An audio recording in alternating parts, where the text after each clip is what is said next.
father was he's a retired master sergeant, and he was in the Army for about 30 years, 30 plus years. During that time, he was a Vietnam and Korean War veteran.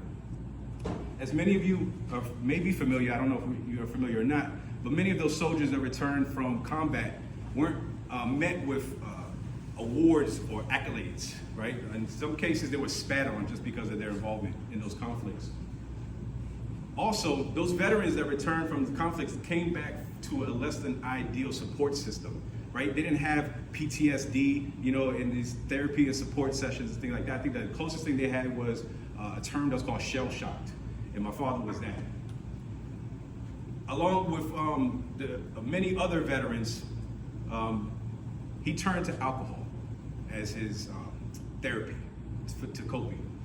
And we grew up in a very toxic stress environment, just full disclosure. You guys, a lot of you don't know me, but you're about to get real intimate, right? A lot of little details here. But I grew up in a very toxic stress environment that led to a lot of anxieties and insecurities as a child.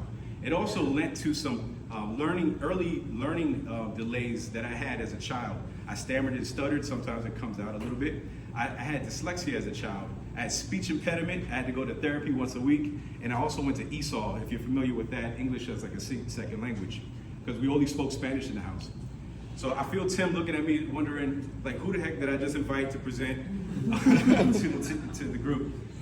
But trust me, I was able to turn it around through some divine intervention and a whole heck of a lot of intentionality.